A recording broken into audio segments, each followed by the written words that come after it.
Hi friends, কেমন আছো তোমরা সবাই? তো আমাকে অনেকেই জিজ্ঞেস করে যে এমবিএ কি কলকাতাতে করাটা ঠিক হবে, কীরকম প্রিপারেশন লাগে, কত ফিজ, কীরকম প্লেসমেন্টস হতে পারে। তো আজকে আমরা এই টপিকটা নিয়ে ডিসকাশন করব। আই থিঙ্ক এটা অনেকের জন্যই হেল্পফুলও হতে পারে, যারা খুব ডিলেমাতে রয়েছে যে এমবিএ কি কলকাতাতে করলেও চলবে কি না, নাকি বাইরে যেতে হবে।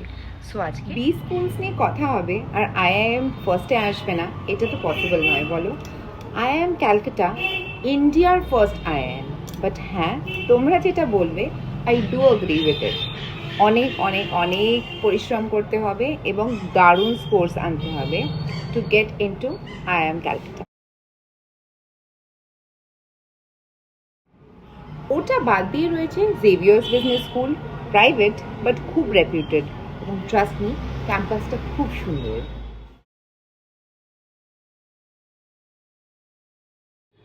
আরেকটা খুব রেপুটেড ইনস্টিটিউট হচ্ছে army institute. And trust me, অনেকের ভুল ধারণা যে আর্মি ব্যাকগ্রাউন্ড ছাড়া এখানে নাকি অ্যাডমিশন দেওয়া হয় না। একদম দেওয়া হয়।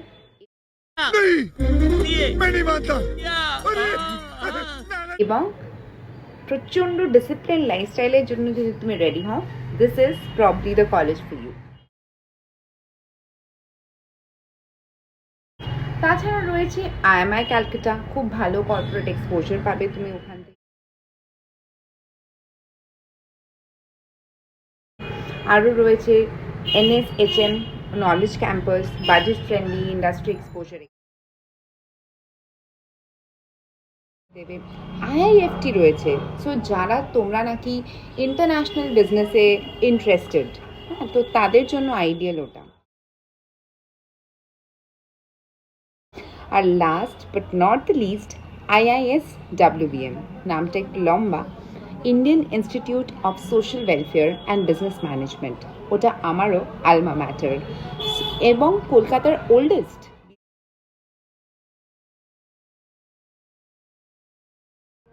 আইএসডব্লিউপিএম এর অ্যাকাডেমিক এনভায়রনমেন্ট, সাপোর্টিভ ফ্যাকাল্টি এবং পিয়ার সাপোর্ট অসাধারণ, এবং আমাকে কিন্তু ক্যারিয়ারে গ্রো করতে হেল্প করেছে এই আইএসডব্লিউপিএম এর স্ট্রং ফাউন্ডেশনে।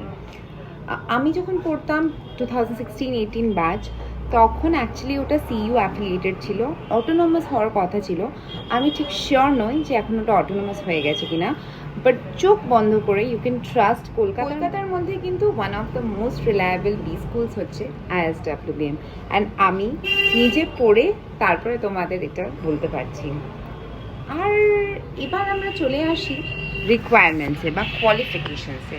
কি লাগবে তোমাদের এই বি স্কুলসগুলোতে যদি তোমরা অ্যাডমিশন নিতে চাও। ফার্স্ট, কোয়ালিফিকেশনস বলতে বেসিক যে ক্রাইটেরিয়াগুলো যেটা আমার জানা রয়েছে, সেটা হচ্ছে তোমাদের গ্র্যাজুয়েশনে অ্যাটলিস্ট 50% লাগবে। আর যদি তোমাদের কোনো রকম কাস্ট রিজার্ভেশন থাকে তাহলে 45% হলে হয়।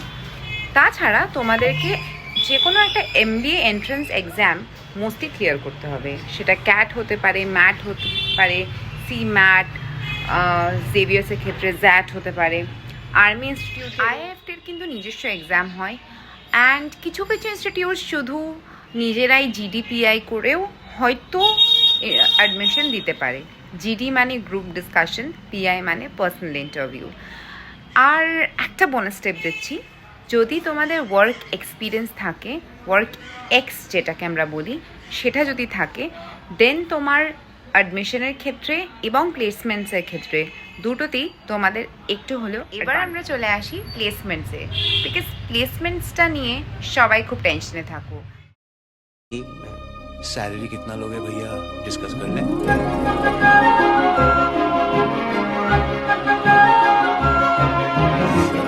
এখানে ভালো হয় তো ওখানে কীরকম হয়।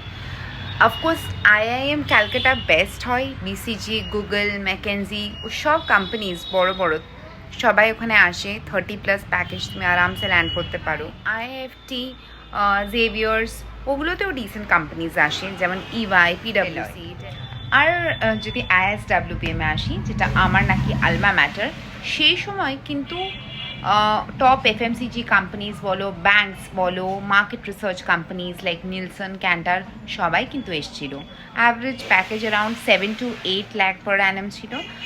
আমি যে আইসিআইসিআই ব্যাংকে প্লেসড হয়েছিলাম, বাট কোনো অফ ক্যাম্পাস একটা মার্কেট রিসার্চ কোম্পানিতে আমি জয়েন করি। আর বাকি রইল গ্লোবসিন, সো ওখানেও 4-5 লাখসের তুমি অ্যাভারেজ প্যাকেজ পেয়ে যাবে।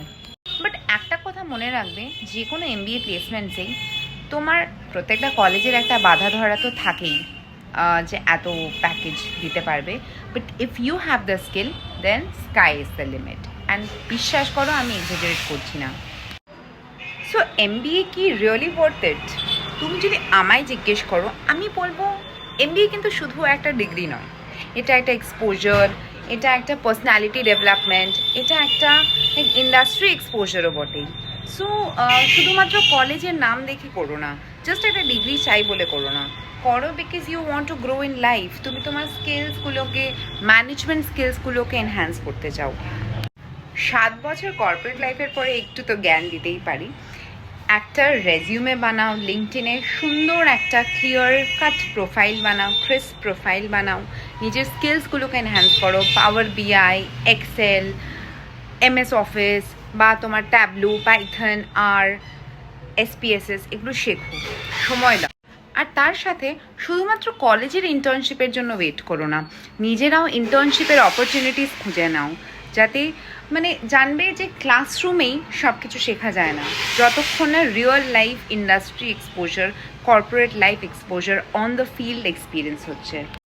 সো আশা করি এই ভিডিওটা তোমাদের কাজে লাগবে।